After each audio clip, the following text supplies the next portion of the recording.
Morning viewers, आज हम BEd first year के pedagogy of social science subject में एनसीएफ 2005 के अंतर्गत सोशल साइंस की पोजीशन के ऊपर डिस्कस करेंगे।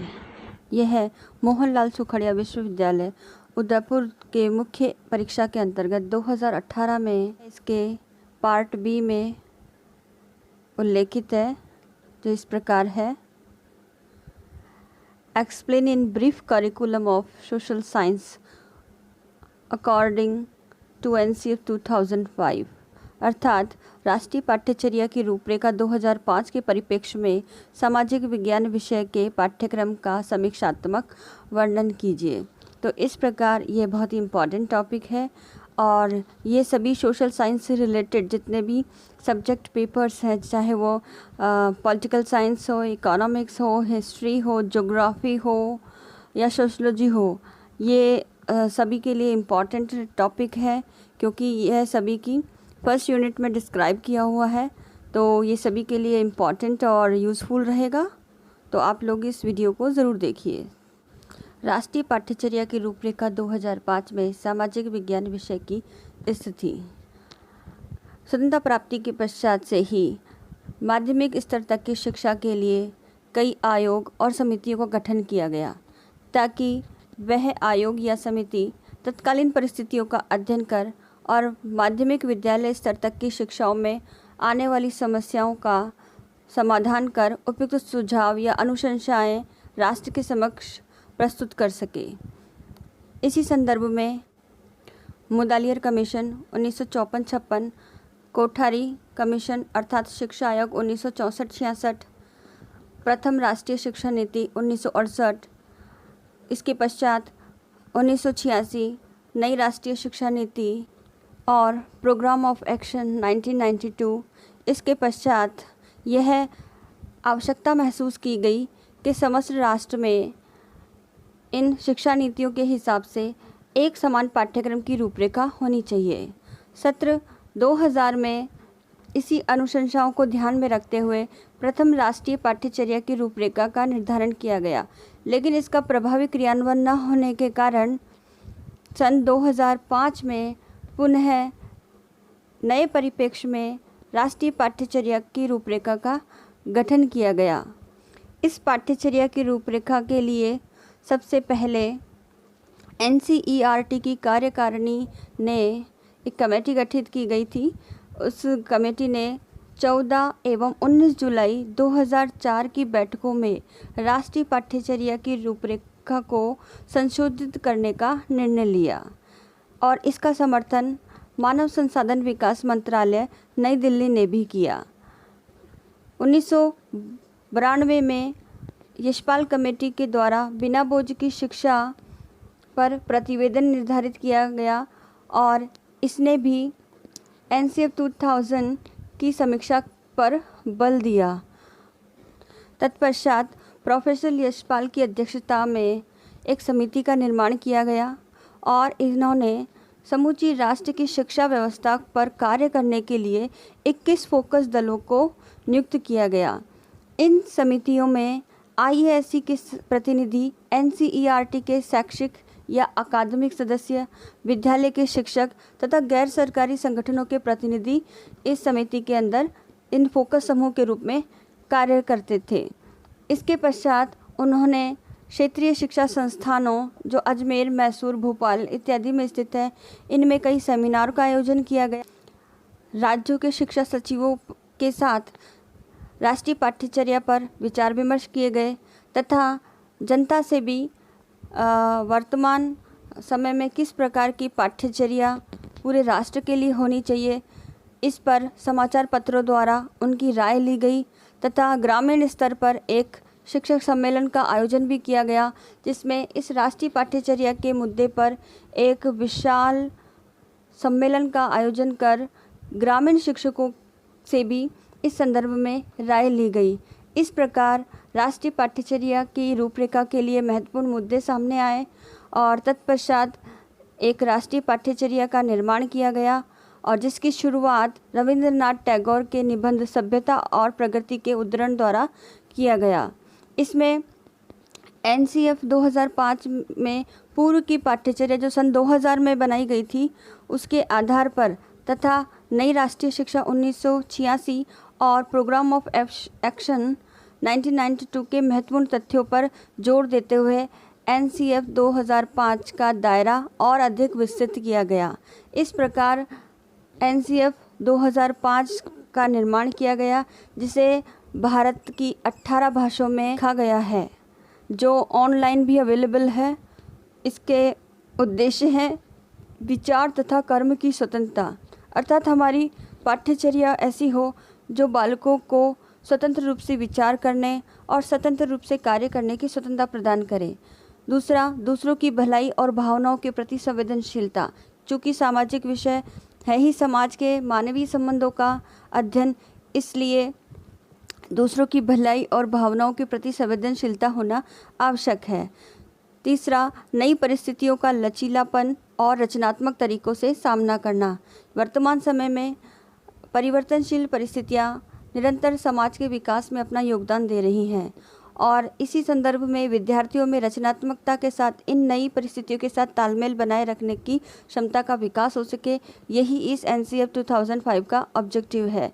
इसके पश्चात है लोकतंत्री प्रक्रियाओं में भागीदारी की प्रवृत्ति। चूँकि भारत में लोकतंत्र की शासन पद्धति को अपनाया गया है, इसलिए लोकतांत्रिक मूल्यों और लोकतांत्रिक प्रक्रियाओं में बालकों की सक्रिय भागीदारी महत्वपूर्ण उद्देश्य है। इसके पश्चात आर्थिक क्रियाओं तथा सामाजिक बदलाव में योगदान देने के लिए काम करने की क्षमता का विकास करना। जितने भी जीविकोपार्जन संबंधी आर्थिक क्रियाएं हैं और उन आर्थिक क्रियाओं के दौरान सामाजिक बदलाव हमें समाज में प्रत्यक्ष रूप से दिखाई दे रहे हैं।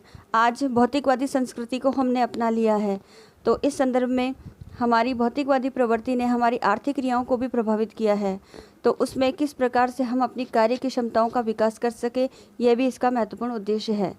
इसके पश्चात एनसीएफ 2005 के सिद्धांत इस प्रकार है कि ज्ञान को विद्यालय के बाहर के जीवन से जोड़ना, अर्थात ज्ञान केवल पुस्तकीय ज्ञान ना हो, बल्कि ज्ञान ऐसा हो जो बालक को उसके जीवन से जोड़ सके, उसके परिवार, समाज और आस पड़ोस के स्थानीय स्तर के जितने भी इम्पॉर्टेंट तथ्य हैं वह ही उसके पुस्तकों में होनी चाहिए, ताकि वह रुचि लेकर के उन सिद्धांतों को समझ सके और उस ज्ञान को अपने भावी जीवन से जोड़ सके।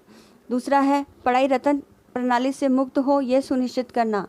वर्तमान समय में पुस्तकीय ज्ञान होने के कारण बालक केवल तथ्यों को रटने पर अधिक महत्व देते हैं, लेकिन एनसीएफ ने कहा कि पुस्तकीय ज्ञान इस प्रकार का ना हो कि केवल परीक्षा केंद्रित होकर के तथ्यों को रटने पर बल दे, बल्कि ऐसा हो जो बालकों के भावी जीवन में काम आ सके और बालकों में ऐसी समझ विकसित कर सके जिससे वह सामाजिक प्रक्रियाओं को समझ सके।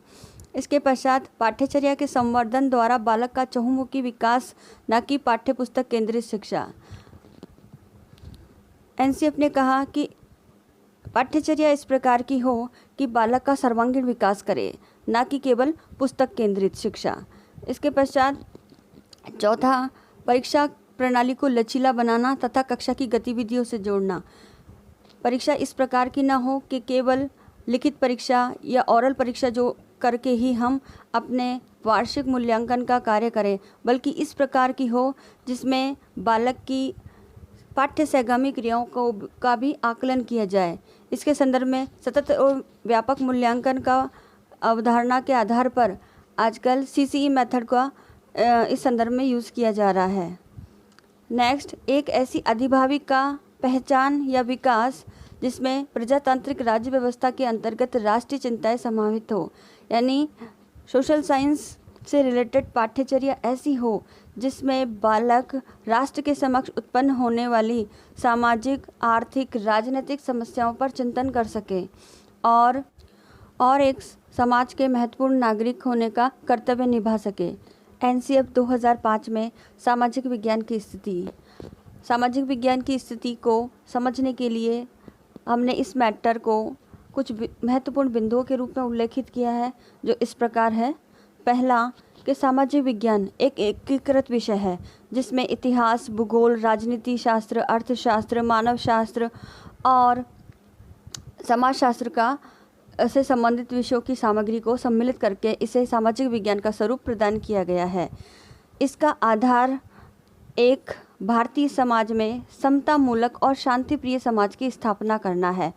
अर्थात सामाजिक विज्ञान में इस प्रकार की विषय वस्तु पढ़ाए जाए ताकि वह राष्ट्रीय स्तर पर एक समानता और शांतिप्रिय समाज की स्थापना कर सके। इसमें विषय वस्तु का लक्ष्य इस प्रकार का होना चाहिए ताकि वह समाज की सत्यता की समीक्षात्मक जांच कर सके, विद्यार्थियों में आलोचनात्मक समझ का विकास हो ताकि वह समाज में होने वाली समस्त गतिविधियों, समस्याओं पर जागरूक रहकर आलोचनात्मक दृष्टि से उनका समाधान करने में सक्षम हो सके। बालक में सामाजिक, सांस्कृतिक और अन्वेषणात्मक क्षमता का विकास ताकि राजनीतिक, आर्थिक यथार्थता को समझ सके। यानी बालक में इस प्रकार की क्षमताओं का विकास हो ताकि वह राजनीतिक और आर्थिक रूप से जितनी भी गतिविधियां और क्रियाएं हैं उनकी वास्तविकता को समझ सके। साथ में परीक्षाओं को संज्ञानात्मक विकास का आधार बनाना चाहिए, न कि केवल पुस्तकीय ज्ञान को रटन करने की प्रवृत्ति तक सीमित ना हो, बल्कि बालकों में ऐसी समझ, बौद्धिक क्षमता का विकास कर सके, इस प्रकार की हमारी परीक्षाएं हो। इनमें तथ्यों को रटने की प्रवृत्ति के स्थान पर अवधारणात्मक समझ, सामाजिक, राजनीतिक वास्तविकता के विश्लेषण करने की क्षमता का विकास करने पर बल दिया गया है। इसमें सेवाओं में विश्लेषणात्मक और रचनात्मकताओं का विकास करने पर महत्वपूर्ण बल दिया गया है। अर्थात हमारे सेवा क्षेत्र जिसमें गैर सरकारी संगठन समाज सेवा का कार्य करते हैं, इसके अतिरिक्त कई ऐसे संघ हैं जो समाज के विकास में अपना योगदान देते हैं, तो उनकी रचनात्मक क्रियाओं और उनके गतिविधियों का विश्लेषणात्मक समझ बालकों में विकसित हो, इस प्रकार की समझ सामाजिक विज्ञान की पाठ्यचर्या द्वारा विकसित हो सके। इस प्रकार की सामाजिक विज्ञान विषय की पाठ्यपुस्तक या पाठ्यचर्या होनी चाहिए। नेक्स्ट कि बहुलतावादी समाज की क्षेत्रीय सामाजिक समूहों को पाठ्यपुस्तकों में स्थान देना चाहिए, क्योंकि भारत विविधता वाला देश है। वहाँ जाति, वर्ण, रंग, भेद और धर्म के आधार पर कई प्रकार के समुदाय एक साथ एक राष्ट्र की छत्र छाया में अपना जीवन निर्वाह करते हैं। तो इस प्रकार के बहुलतावादी समाज की क्षेत्रीय और सामाजिक विविधताओं को, उनकी संस्कृतियों को, उनकी सामाजिक गतिविधियों को इस विषय में स्थान देना चाहिए। साथ ही जितने भी स्थानीय संसाधन हैं उनकी गतिविधियों द्वारा अधिगम कराने पर बल देना चाहिए। अर्थात जैसे हम ग्राम पंचायत पढ़ा रहे हैं, तो ग्राम पंचायत पढ़ाने के लिए ग्राम के पंचायत के जो सरपंच है उनको ग्राम पंचायत की गतिविधियों, उनके गठन के लिए हम आमंत्रित करके एज अ रिसोर्स पर्सन अपनी स्टडी बच्चों को कराएं ताकि उनके अधिगम से में लाभ प्राप्त हो सके।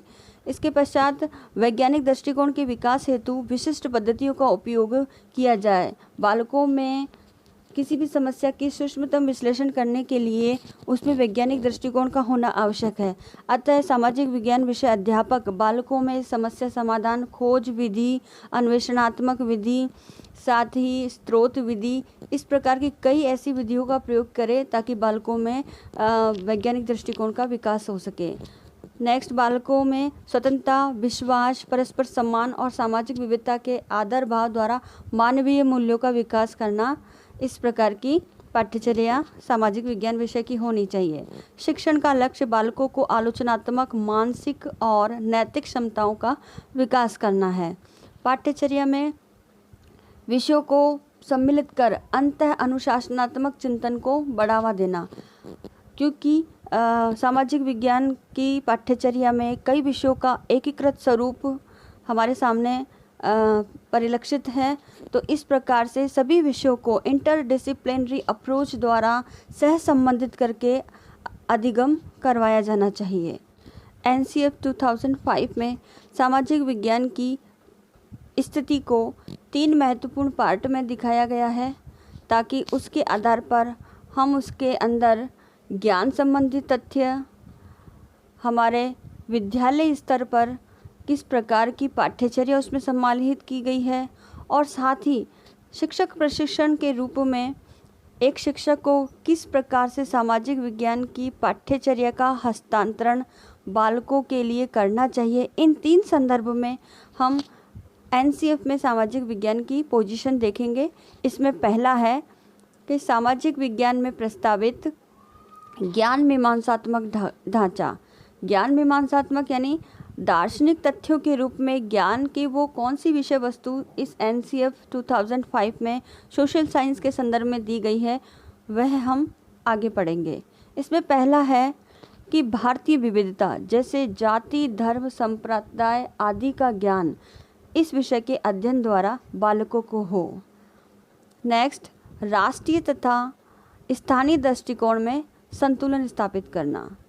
बालकों में सबसे पहले जब वह विषय वस्तु का अध्ययन करके अपने स्थानीय स्तर के ज्ञान से परिचित होगा, तभी वह राष्ट्रीय स्तर की चिंताओं, समस्याओं पर सोच समझ विकसित कर सकेगा। यानी पहले उसे अपने स्थानीय स्तर की पहचान होनी और स्थानीय स्तर से जुड़ी हुई समस्याओं पर चिंतन करने की आवश्यकता है। इसके पश्चात ही वह राष्ट्रीय स्तर की समस्याओं पर अपना ध्यान केंद्रित कर सकेगा। तो इन दोनों के बीच संतुलन होना आवश्यक है। तो इस संदर्भ में जो महत्वपूर्ण तथ्य सामाजिक विज्ञान विषय में उल्लेखित किए गए हैं, वो पहला है कि विश्व के क्षेत्रों के विकास की दृष्टि से इतिहास का अध्ययन किया जाए। दूसरा, सामाजिक विज्ञान की पाठ्य पुस्तक ऐसी हो जो बालकों में जिज्ञासा और बहु अध्ययन के लिए प्रेरित करे। तीसरा, समानता, न्याय, सम्मान जैसे आदर्शों को समझने के लिए राजनीति विज्ञान को पाठ्यक्रम में स्थान दिया जाए, क्योंकि राजनीति विज्ञान में ही हम समानता, हमारे संविधान की उल्लेख, संविधान का विशेषता, संविधान का निर्माण किस प्रकार से हुआ, नागरिकों के मौलिक कर्तव्य क्या है, मौलिक अधिकार क्या है, हमारे मताधिकार प्रणाली, इस प्रकार की विषय वस्तु को हम राजनीति विज्ञान में पढ़ते हैं। तो जिससे समाज में समानता, न्याय और समता जैसे आदर्श स्थापित होते हैं, तो इस विषय वस्तु को सोशल साइंस के संदर्भ में पढ़ा जाए। नागरिक शास्त्र के स्थान पर राजनीति शास्त्र शब्द का प्रयोग किया जाए, क्योंकि हमारी शिक्षा पद्धति में लॉर्ड मैकाले की शिक्षा पद्धति का ही अनुसरण किया गया। उनका उद्देश्य सिर्फ शिक्षा के क्षेत्र में मुंशी तैयार करना था, जो केवल अधिकारियों की आज्ञाओं का पालन कर एक आदर्श नागरिक का रूप अदा करे। लेकिन राजनीति शास्त्र का लक्ष्य है कि बालकों में राजनीति से संबंधित क्रियाओं, उनकी समस्याओं पर संवेदनशील होना। अतः एनसीएफ 2005 में कहा गया कि हम नागरिक शास्त्र शब्द के स्थान पर राजनीति शास्त्र शब्द का प्रयोग करें तो ज़्यादा उचित होगा, क्योंकि हमारा लक्ष्य बालकों में राजनीतिक क्रियाओं के संदर्भ में, राजनीतिक समस्याओं के संदर्भ में बालकों को संवेदनशील बनाना है, न कि एक लिपि की वर्ग तैयार करना। इस प्रकार इसमें राजनीति शास्त्र शब्द के उल्लेख की बात कही गई। 5th पॉइंट इस प्रकार है, जेंडर संबंधी मुद्दों पर जोर, ताकि ऐतिहासिक सामाजिक व्यवस्था में पितृसत्तात्मक मान्यताओं में परिवर्तन कर सके। वर्तमान समय में जब भारतीय संविधान द्वारा समता की बात कही गई है कि सभी नागरिक संविधान की दृष्टि से समान है, उसमें लिंग, जाति, धर्म इत्यादि का कोई रोल नहीं होगा, तो इस संदर्भ में स्त्री पुरुषों में जो अंतर है उसको परिवर्तन करने और साथ ही हमारे समाज की संरचना में पितृसत्तात्मक व्यवस्था के आधार पर अभी भी मुखिया के रूप में मेल को ही ज़्यादा दर्जा दिया जाता है। तो इस संदर्भ में हमारी ऐतिहासिक और सामाजिक व्यवस्थाओं में परिवर्तन करके जेंडर संबंधी मुद्दों से संबंधित तथ्यों को भी सामाजिक विज्ञान की पाठ्यचर्या में सम्मिलित किया जाना चाहिए।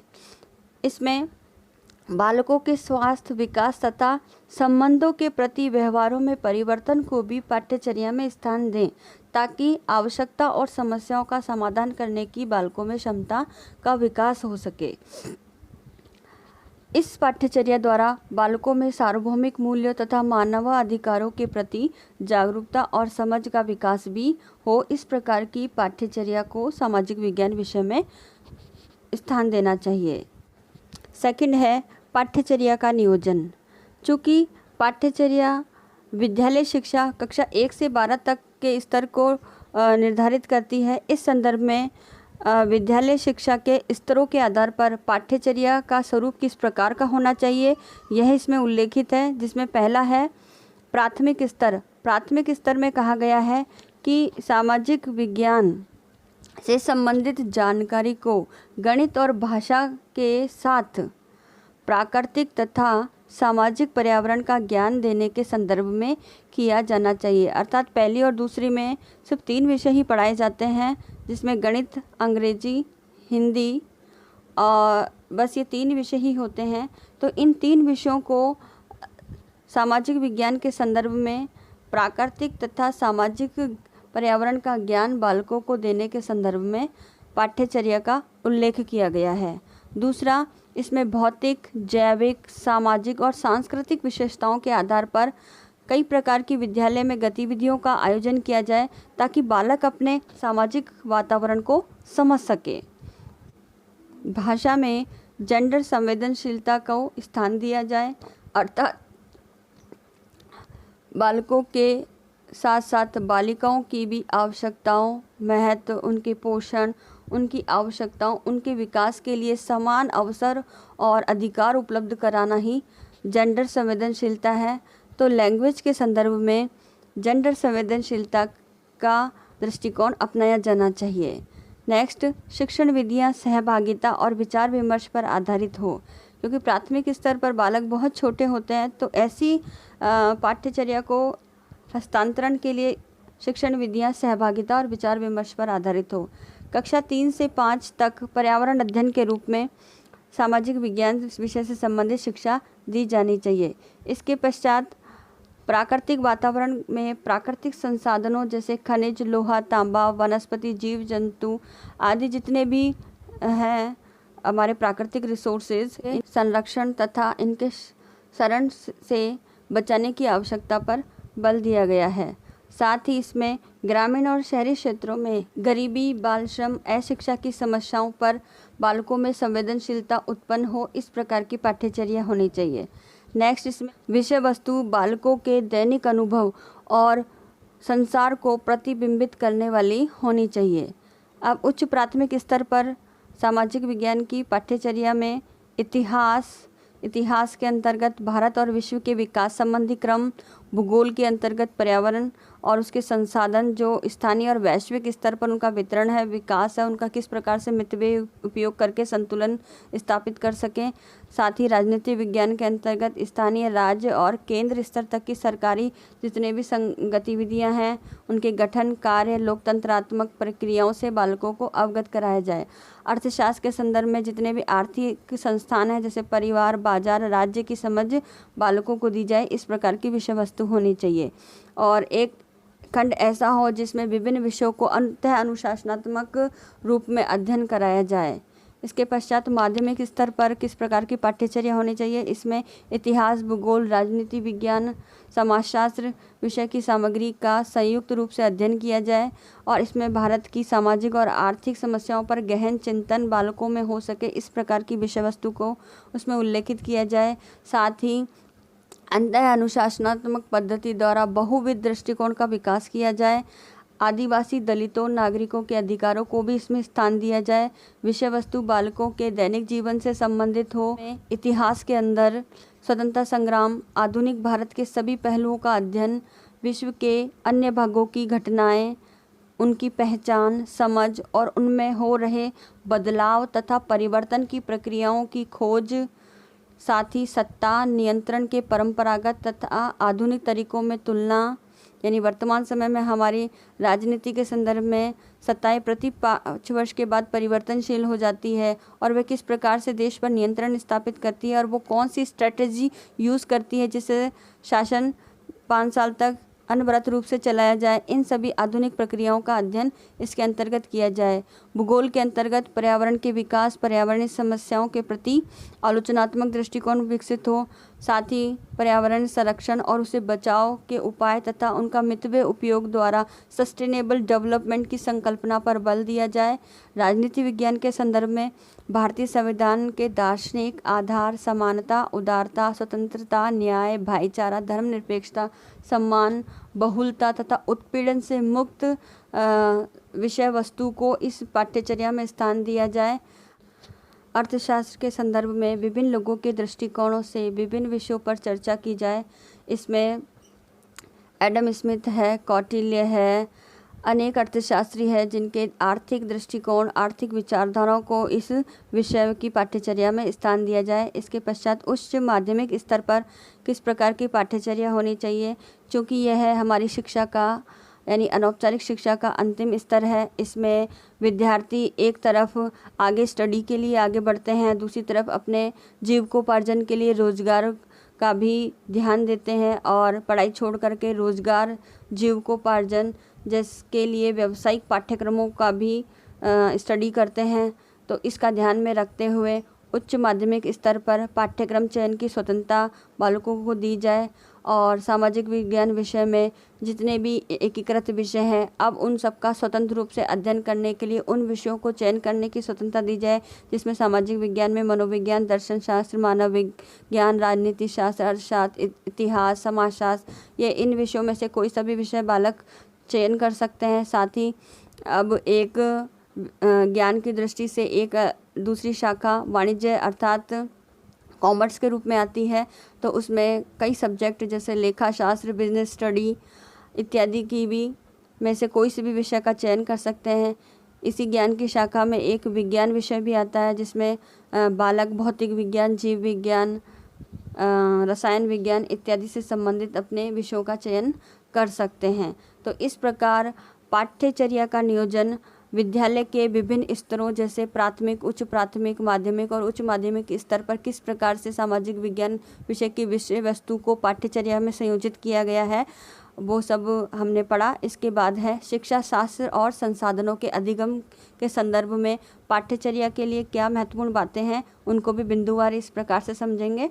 इसमें पहला है कि सामाजिक विज्ञान विषय में परस्पर संवाद के द्वारा जो भी हम ज्ञान को प्रदान कर रहे हैं, जो भी हम विषय वस्तु पढ़ा रहे हैं वह इस प्रकार लगे कि जैसे पुनर्जीवित हो चुकी हो, यानी उनका विजुअल इमेज बालकों के माइंड में डेवलप हो जानी चाहिए।